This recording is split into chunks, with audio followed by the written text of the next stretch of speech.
आत्याबाई, तुला काय वाटतं यांनी पैसे दिल्यावर ते किडनॅपर्स अमृताला लगेच सोडून देतील? माहित नव्हतं तोपर्यंत ठीक होतं आत्याबाई, पण कळल्यानंतर आता मी शंडासारखा गप्प नाही बसू शकत. साला मी गप गुमान तुम्हाला पैसे घेऊन पोरगी दिली असती, आता नाही. साला तुम्ही दिलेला शब्द पाळला नाही, आता मी पण माझा शब्द पाळणार नाही. अमृता कुठे आहे?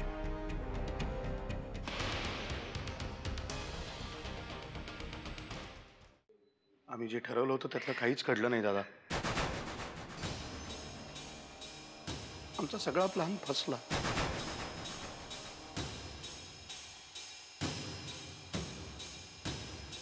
काय म्हणतो तो? गाडीतून उतरायला सांगितलंय. काय असं कसं म्हणू शकतो तो हरामखोर? मला नाही माहिती त्याला कसं कळलं ते. तुम्हाला उतरायला सांगितलं. मला अजूनही असं वाटतं की तू एकटीने जाऊ नयेस. मी येतो तुझ्या बरोबर. खूप आमन दादा,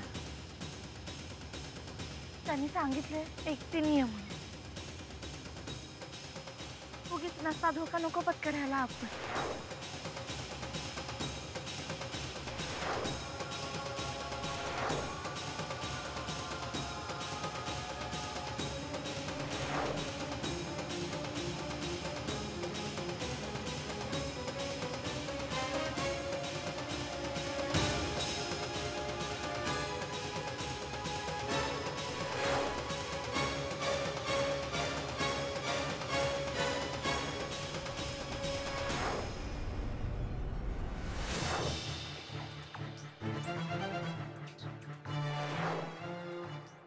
या सगळ्या प्रकरणात मोरासकर तिथे पोचलेच कसे?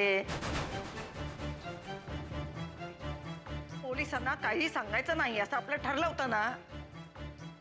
त्या माणसाला पैसे द्यायचे आणि अमृताला परत घरी घेऊन यायचं, एवढंच ठरलं होतं ना.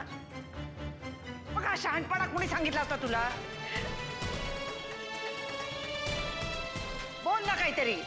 गप्प का उभी आहेस? बोल.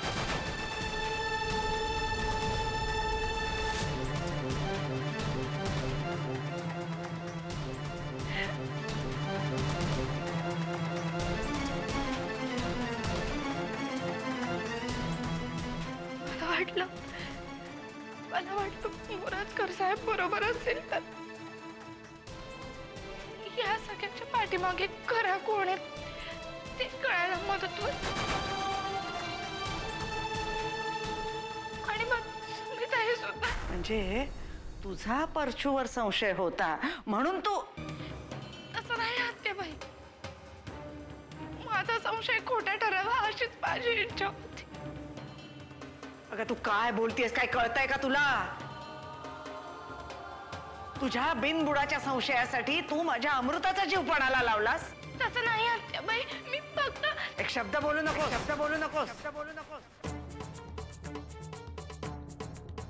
आपल्या आणि पोलिसांच्या प्रयत्नांना यश येत नव्हतं म्हणून आपण ठरवलं होतं ना की सरळ सरळ त्या माणसाला पैसे द्यायचे आणि आपल्या अमृताला सोडवून आणायचं. मग का केलंस तू हे असं? काय विचारतेय मी? आत्याबाई, ही वेळ चर्चा करण्याची नाहीये. एवढं सगळं केलं तुम्ही, पण शेवटी अमृता कुठे आहे? कशी आहे ती?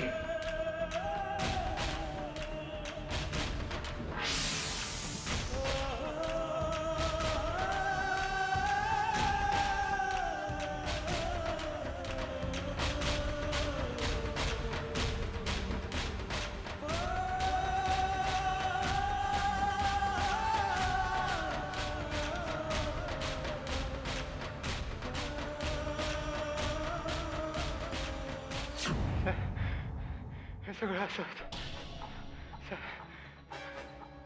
साहेब, मी तुम्हाला सगळं सांगितलं, पण माझी एक विनंती आहे. एक विनंती आहे. मान्य, एकदम मान्य.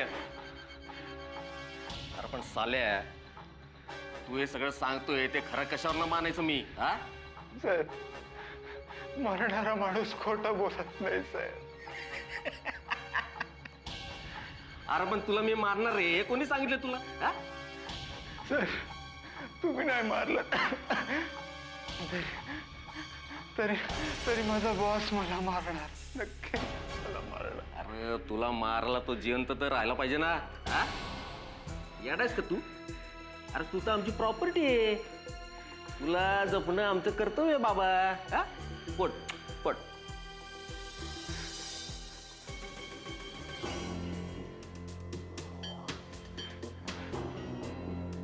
हॅलो हा परशू शेठ. अहो चिडताय कशाला? अहो आपल्या पिंजऱ्यातल्या पोपटाने चोच उघडली म्हणून तुम्हाला फोन केलाय. नाही नाही सांगितलं ना त्यांना सगळं. हा अहो त्याच्या मदतीनंच तर आपल्याला इंडियापर्यंत पोहोचायचं ना. हा तर तुम्हाला सांगतो शेठ, इंडियाला त्याच्याच ढाबळीत जाऊन चिरडायचं आपण. हा लागा आता कामाला, मी बघतो काय ते.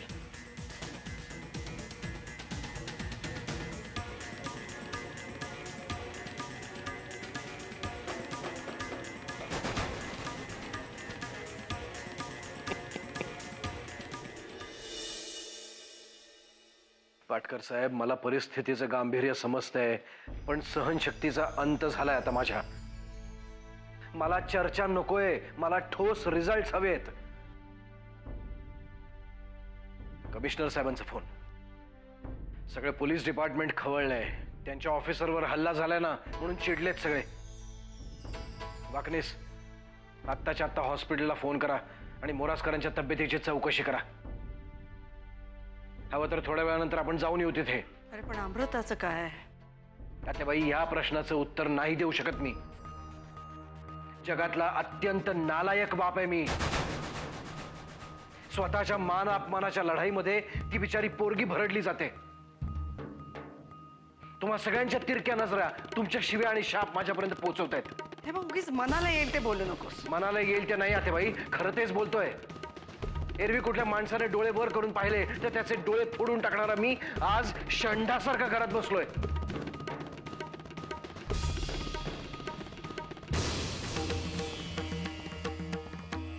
दादा दादा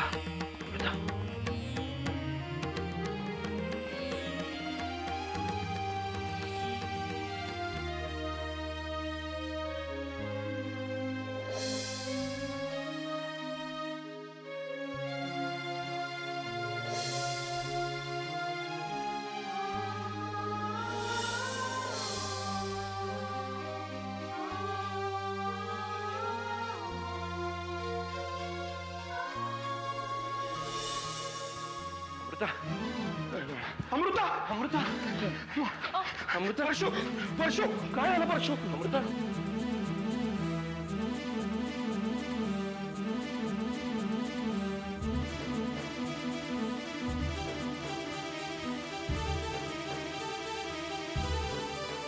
आत्या बोलवा तुम्ही. आत्या आता बघ. आत्या सांभाळ. आत्या आत्या परशुला काय झालं? नाही, तुला काही होणार नाही. Don't worry. रडू नको आत्या. आत्या रडू नको.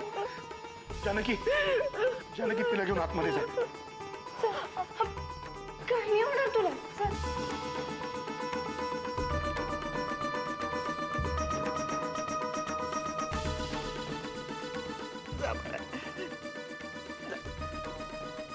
परशू, परशू काय झालं? परशू मला सांगशील का काय झालंय ते?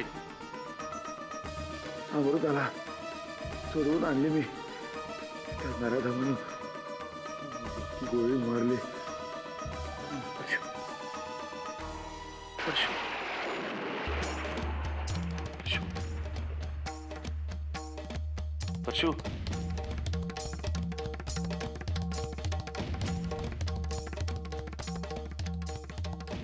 परशू, काही होणार नाही तुला. काही होणार नाही तुला.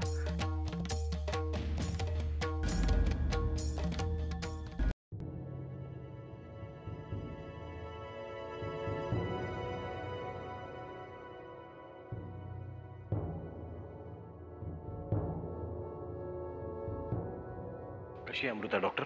अंगावर मारहाणीच्या बऱ्याच जखमा आहेत. मेंटली सुद्धा ती स्टेबल नसेल. पण ती शुद्धीवर येईसर मी इथेच थांबते. तुम्ही काही काळजी करू नका. तिला किती वेळ लागेल शुद्धीवर यायला? सांगता येत नाही. ती लोक बहुतेक तिला काबूत ठेवण्यासाठी सतत गुंगीची औषधं देत असावीत. त्या औषधाचा जर ओव्हरडोस झाला असेल तर ब्रेन डॅमेज होण्याचीही शक्यता आहे. Brain damage? घाबरू नका. मी फक्त एक शक्यता वर्तवली. ती शुद्धीवर येईल लगेच कदाचित. आपण वाट पाहूया. तुमचे दुसरे पेशंट कसे आहेत? ते डॉक्टर आनडे त्यांना ट्रीट करतायत. पण डॉक्टर, अमृता बरी होईल ना? म्हणजे नथिंग सिरियस ना? जोपर्यंत ती शुद्धीवर येत नाही तोपर्यंत मी काहीच सांगू शकणार नाही. आपण मग तिला हॉस्पिटलमध्ये घेऊन जाऊया ना? तशी काही गरज नाही. मी इथेच थांबते. त्यामुळे तशीच काही गरज वाटली तर आपण हॉस्पिटलमध्ये शिफ्ट करूया. पण आपण थोडा वेळ वाट बघूया आणि मगच काय ते ठरवूया. अच्छा बाई. या डॉक्टर.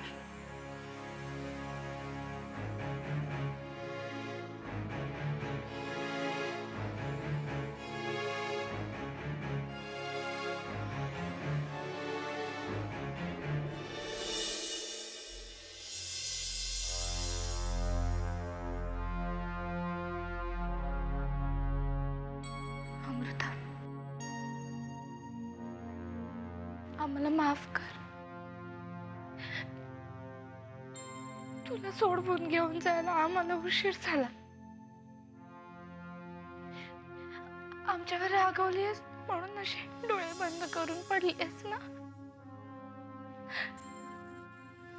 अमृता, हवं तर आमच्यावर ओरड. तुझा सगळा राग काढ. पण अशी नको राहूस. अशी नको राहूस.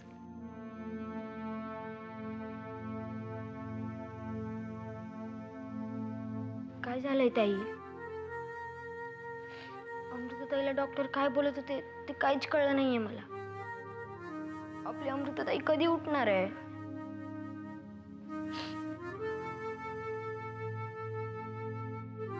तू काळजी नको करू.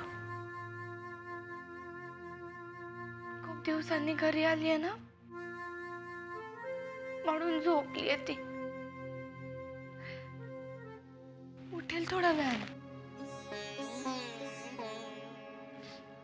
तू त्रास नको देऊ आता तिला. तिला कशाला त्रास देईन? माझी फक्त एकच इच्छा आहे, तिने तिचे स्वतःचे डोळे उघडले पाहिजे. मला तिला सॉरी म्हणायचंय. मी तिचा भाऊ असून मला तिच्यासाठी काहीच करता नाही आलं. अरे असं का बोलतोय? तू तिच्यासाठी प्रार्थना करत होतास ना, म्हणूनच देवाने तिला परत आपल्यामध्ये आणलंय.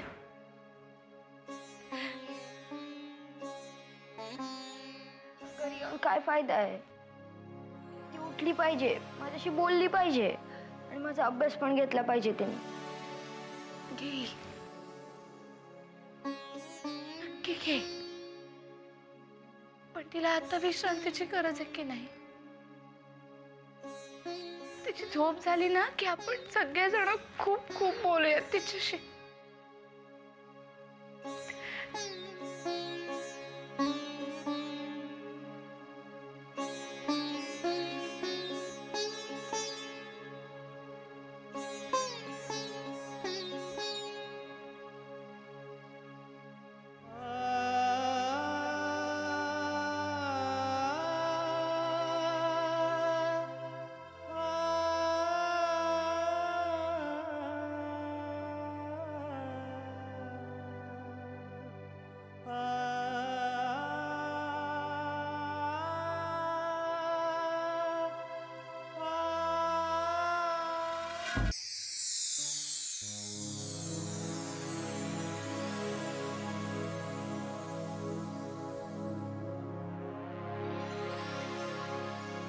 माफ कर अमृता.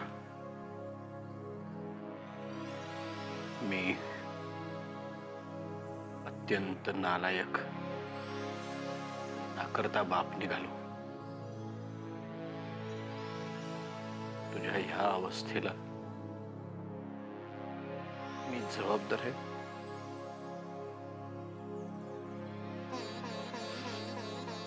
उठ अमृता, उठ आणि शिक्षा दे मला.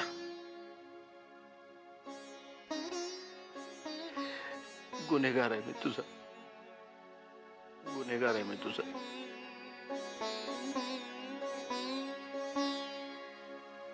गुन्हेगार आहे.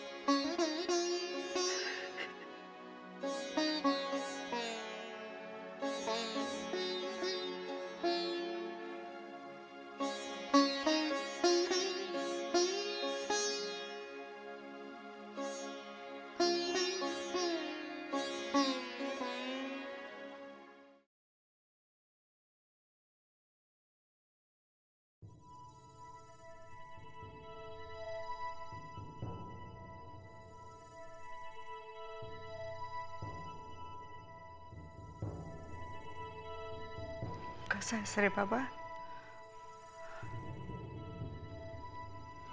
माझं काय घेऊन बसली?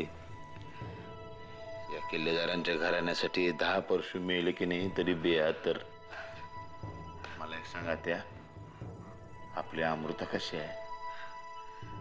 अरे तुझ्या जीवाची बाजी लावून घेऊन आलास ना तिला, म्हणून तर आज सुखरूप आहे बाबा ती घरात. खरंच तुझे उपकार कसे मानायचे काही काही कळत नाही रे बाळा. आता एकदम तिराईत माणसासारखं काय बोलतेस तू? मी काय परका आहे का? हा? अमृताचं मी पण काका आहे की नाही? माझा पण जीव आहे तिच्यावर. कर्तव्य केलं आणि काय केलं? उपकार कसले त्याच्यात?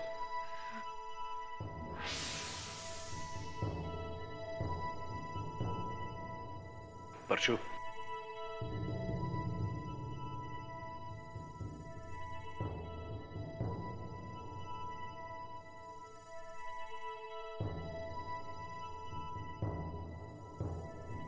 कसा आहेस? आज तुला परशुराम म्हणावं असं वाटतंय परशु. अरे दादा नको रे बाबा. रामदेव काय नको, तू आपलं नेहमीसारखं परशा परशु असंच म्हणत राहा. परशुराम म्हणालास ना तर एकदम जबाबदारी अंगावर येऊन पडल्यासारखं वाटायला लागली.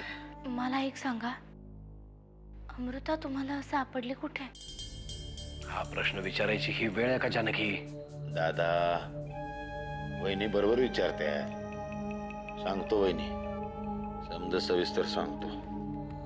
म्हणजे किडनॅपरकडे जाताना तुम्ही मला रस्त्यामध्ये मध्येच सोडलत, गाडीतनं खाली उतरवलं आणि मग तिथेच उभा मी. पण शेवटी मी पण परशुराम किल्लेदार आहे दादा. माझी पण माणसं कामाला पाठवली होती मी. तो किडनॅपर कोण आहे, कुठं आहे, सगळी चौकशी करायसाठी. तर माझ्या एका माणसाचा फोन आला. त्याने मला सांगितलं किडनॅपरचा एक माणूस त्याच्या हातात गावलाय म्हणून. आणि मग मला कळलं अमृताला कुठं ठेवलंय ते. मग गेलो मी तिथं. असं झालं ते. पण मग तुम्ही पोलिसांना का नाही कळवलं? तुम्हाला एवढं सगळं माहिती होतं तर? अहो जानकी वहिनी, पोलिसांनी याआधी घरामध्ये काय काय तमाशे केले ते काय आपल्याला ठाऊक नाही होय? काय केलं त्यांनी? पकडून आणू शकले काय पोलीस? म्हणून मी काय बोललोच नाही त्यांना. पण त्यामुळे तुमचा जीव धोक्यात आला ना? अहो बहिणी, एकुलती एक पुतणी आहे माझी. तिचा जीव महत्वाचा आहे, माझा नाही. कळलं की नाही? मग गेलो सरळ. आणि तुला सांगतो दादा, त्या किडनॅपरने मला बघितलं आणि अमृता सरळ बंदूक रोखली. म्हटलं मला वाटलं आता काहीतरी इथं काळबेर होणार, म्हणून मी पण तिथंच उभा. आणि मग त्यांनी जशी चाप दाबला बंदुकीचा मी घुसलो मध आणि मग वाचवली आणि गोळी माझ्या इथं लागली. माझ्या पोरीला काय पण होऊ देणार नाही, कळलं की नाही? जीव आहे रे माझा अमृता.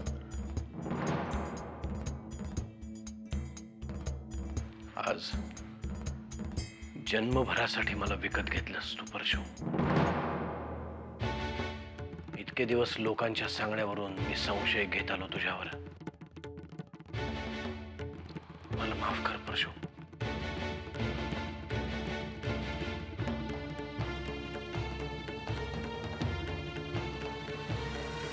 ए दादा, तू कसले हात जोडतो भावा, तुलाही मोठा आहे रे.